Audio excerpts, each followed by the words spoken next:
नमस्कार, आप देख रहे हैं एनएमएफ न्यूज में आपके साथ शबनम। जिनके नाम में राम है, जिनके नाम में गोपाल भी है, उन सपा नेता राम गोपाल यादव को अब महाकुंभ से तकलीफ होने लगी है। महाकुंभ कहने से तकलीफ हो रही है राम गोपाल यादव को। अभी तक तो समाजवादी पार्टी महाकुंभ का विरोध, व्यवस्थाओं का विरोध कर रही थी, योगी सरकार को लगातार घेर रही थी, लेकिन अब सपा के महासचिव राम गोपाल यादव कह रहे हैं कि किसी भी वेद पुराण में महाकुंभ जैसा कोई शब्द ही नहीं है। अब आरोप ये लगाए जा रहे हैं, हिंदू समाज भड़क उठा है, कह रहा है कि समाजवादी पार्टी ने हिंदुओं की आस्था को ठेस पहुंचाने का ठेका ले लिया है। तो आगे इस पर चर्चा करें, उससे पहले राम गोपाल यादव ने क्या कुछ कहा सुनवाते हैं। दुर्घटना हुई और सही संख्या अभी भी नहीं बताई जा रही। और दूसरे, किसी भी धर्म ग्रंथ में कहीं भी महाकुंभ का नाम नहीं। कुंभ है, महाकुंभ नहीं। आप लोग देख लेना वेद पुराणों को, उसको महाकुंभ कर दिया गया।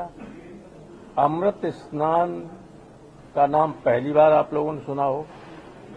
गंगा में स्नान जो करते हैं वो कल अमृत स्नान था। अमृत स्नान कराने जा रहे थे तो अमर कर दिया, हमेशा के लिए लोगों को मार दिया। ये बहुत ही गंभीर बात है, बहुत बड़ी कमी और अव्यवस्था के कारण ये सब हुआ और संख्या को छिपाया जा रहा है।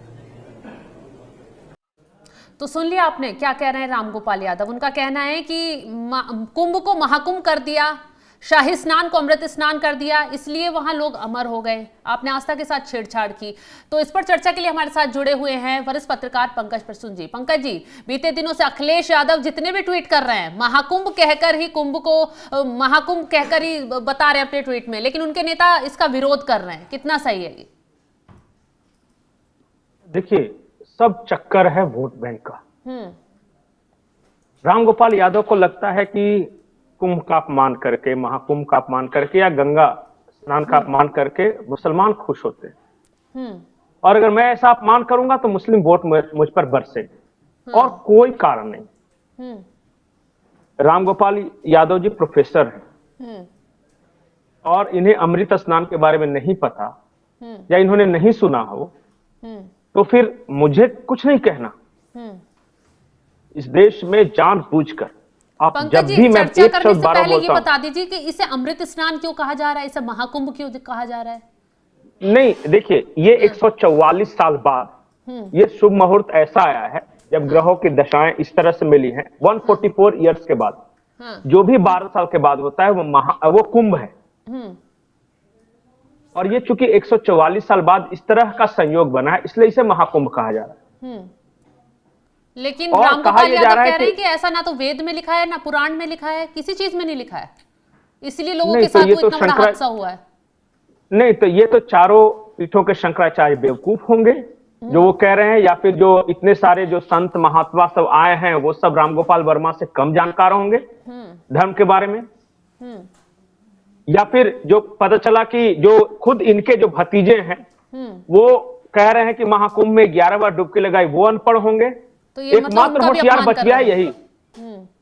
ये एकमात्र आदमी, देखिए, कुंठित आदमी, पता है इस आदमी को कहीं चुनाव तो लड़ना है नहीं, ये तो राज्यसभा की राजनीति करना। और इनकी एकमात्र उपलब्धि यही है कि ये जब मुलायम सिंह और शिवपाल सिंह के साथ अखिलेश का झगड़ा चल रहा था तो ये जाके भतीजे की तरफ जाके चिपक गए थे और उसी का फसल काट रहे हैं आज तक। मतलब कि बताइए, जो चीज पूरी दुनिया में स्वीकार कर रही हो। अच्छा, एक बात बताइए कि वो स्टीव जॉब्स जो एप्पल कंपनी का मालिक है, उसकी वाइफ बेवकूफ है, वो आगे यहां कल्पवास कर रही है। या फिर जो देश दुनिया से इतने सारे कलाकार, इतने सारे बड़े बड़े लोग आ रहे हैं, इतने सारे मतलब कि साधु संत महात्मा और हर धर्म के लोग आ रहे हैं भाई, आप देखिए ना, वो सारे के सारे ऐसे यूं ही हैं। और ये रामगोपाल यादव जो मुस्लिम वोट बैंक के लिए बकवास कर रहा है, बहुत सिर जो मुंह से निकाल रहा है, वो सही आदमी है। और फिर बोलेंगे कि लोग मुझे वोट क्यों नहीं देते। मैं बता रहा हूं शबनम, ये सिर्फ और सिर्फ मुस्लिम वोटों के लिए दिया गया बयान है और कोई कारण नहीं।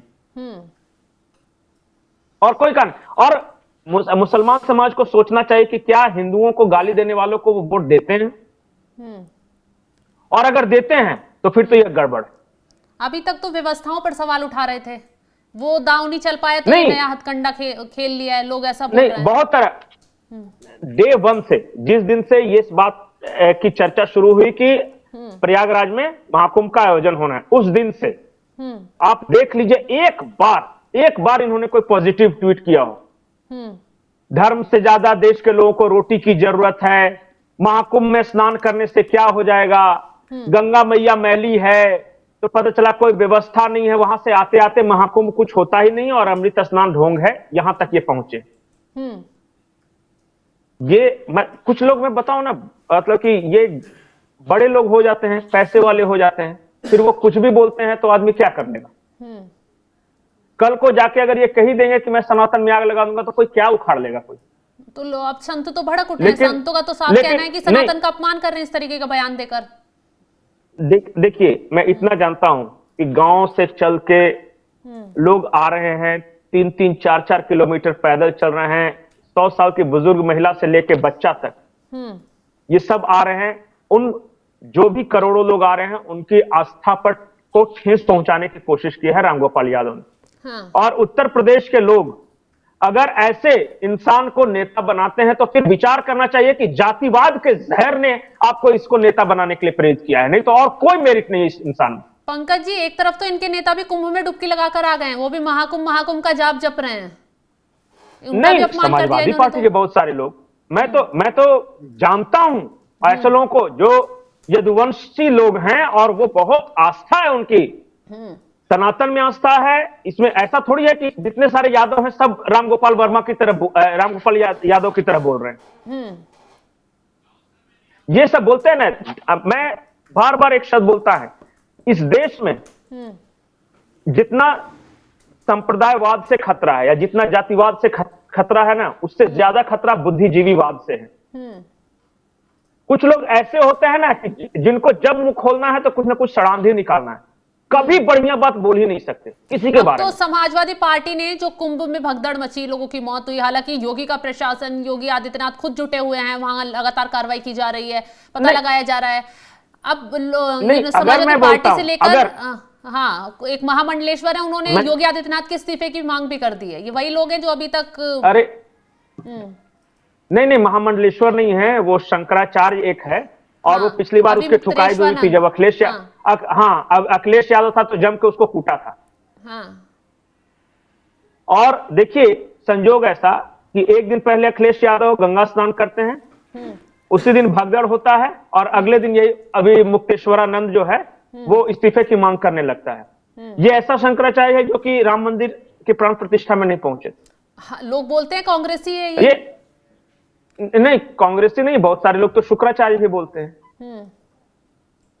तो अब क्या कीजिएगा, मैं उन सब विवादों में नहीं पड़ना चाहता। मैं रामगोपाल वर्मा जी से सिर्फ एक ही रिक्वेस्ट करना चाहता हूं, अगर आपने अमृत स्नान के बारे में नहीं सुना है और अगर महाकुंभ शब्द का नहीं सुना है तो जाके किसी बढ़िया संत महात्मा शंकराचार्य के चरणों में बैठिए और सीखिए कुछ। वेद पुराणों का हवाला दे रहे हैं वो।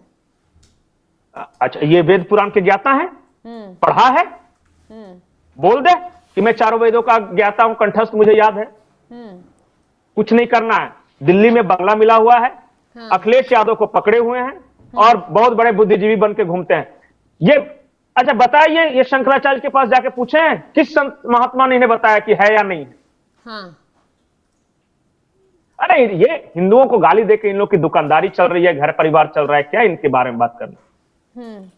और मैं तो मानता हूं, देखिए अयोध्या की जनता ने या फिर जो फैजाबाद की जनता से जो पाप हुआ है वो मिल्कीपुर में धोने का मौका है।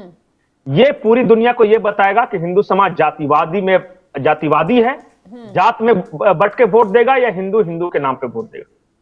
और इस तरह के नेताओं को सबक सिखाएगा या नहीं। और या फिर आप सिर्फ गंगा में डुबकी लगाने आ सकते हैं, आप तमाशाई हैं, लेकिन जब अपने सनातन के रक्षा की बात आती है तो आपको कोई मतलब नहीं रहता। अब तो सवाल ये भी उठ रहा है कि जो शंकराचार्य योगी आदित्यनाथ को घेर रहे हैं, क्या वो रामगोपाल यादव के इस बयान पर कुछ आपत्ति जताएंगे? नहीं, जवाब देंगे?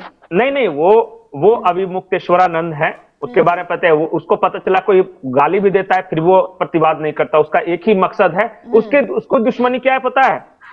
उनको लग रहा था कि विश्व हिंदू परिषद, राष्ट्रीय स्वयंसेवक संघ, बीजेपी, ये सब उनको बहुत बड़ा मतलब कि पता नहीं क्या सम्मान की कमी है। और वो हमेशा इसलिए कांग्रेस, वो दिग्विजय इनके जो गुरु थे ना, अच्छा, स्वामी स्वरूपानंद सरस्वती, अभी मुक्तेश्वरन के गुरु, वो भी दिग्विजय सिंह के गुरु थे। वो कांग्रेसी है, पहले आर्मी में थे और वो कांग्रेसी माइंडसेट का आदमी था। ये भी उसी तरह का है। अच्छा, और ये इनका पता है, चलिए रोज शंकराचार्य जैसे पद पे बैठ के रोज बयानबाजी करनी है इनको। आज पता चला कि ये नहीं हुआ तो कल खाने में नमक कम था, तो परसों दाल पानी था। यही इनका काम है, बैठ के बोलना। अरे शंकराचार्य का यही काम होता है, रोज रोज रोज बयान देना। कुछ तो पद है, कुछ तो गरिमा रखो। सनातन में सबसे ऊंचा पद शंकराचार्य का माना गया है। और वो रोज रोज आके फिल्म के बाइकआउट से लेके, दाल में पानी कम से लेके और व्यवस्था का, बड़े रोज कुछ ना कुछ बकवास करनी है। और इनको शायद भूल गए होंगे कि पिछली बार यही अखिलेश यादव की सरकार ने इन्हें ही कूट दिया था। हाँ, वो वीडियो सोशल मीडिया पर काफी वायरल हो रहे हैं, लोग उन्हें ही दिखाकर तंज कस रहे हैं। तो अब कि उस वक्त अब आदमी लात खा के भी वफादारी, हाँ मांग लेते इस्तीफा। कुछ नहीं है ये सब, देखिए ये सब बेकार है। अब मैं इन सब के बारे में बात ही नहीं करना चाहता। जो 45 करोड़ के आसपास लोगों के आने की उम्मीद है, 30 करोड़ लोगों ने स्नान कर लिया है। वो 45 करोड़ लोगों की आस्था है। और ये सनातन किसी रामगोपाल वर्मा की बदौलत नहीं चल रहा। कैसे कितने आए और कितने गए। तो तमाम जानकारी देने के लिए आम लोगों के हृदय में बसा है। हाँ बिल्कुल, तमाम जानकारी देने के लिए पंकज जी बहुत बहुत शुक्रिया। तो जिस तरीके से रामगोपाल यादव ने महाकुंभ को लेकर विवादित बयान दिया और कहा कि महाकुंभ जैसा शब्द किसी वेद पुराण में नहीं है, अमृत स्नान जैसा शब्द किसी वेद पुराण में नहीं है, इस तरीके के शब्द सरकार ने क्रिएट करके इतनी जो ये बातें फैलाई, उससे ये भगदड़ मची है, अफवाह फैली है और लोगों को भारी नुकसान वहां हुआ है। खैर, उन्होंने जिस तरीके से बयान दिया, संत भी भड़क उठे और उनका साफ साफ कहना है कि समाजवादी पार्टी सनातन का अपमान करने के लिए सबसे पहले आगे रहती है और रामगोपाल यादव का बयान जो है वो हिंदुओं को ठेस पहुंचाने वाला है। खैर, इसका कितना नुकसान अब समाजवादी पार्टी को झेलना पड़ सकता है, ये आने वाला वक्त बताएगा। आपको क्या लगता है, उनके बयान कितना सही है, कितना गलत? कमेंट कर अपनी राय जरूर बताएं और तमाम जानकारी के लिए आप जुड़े रहे हमारे साथ। नमस्कार।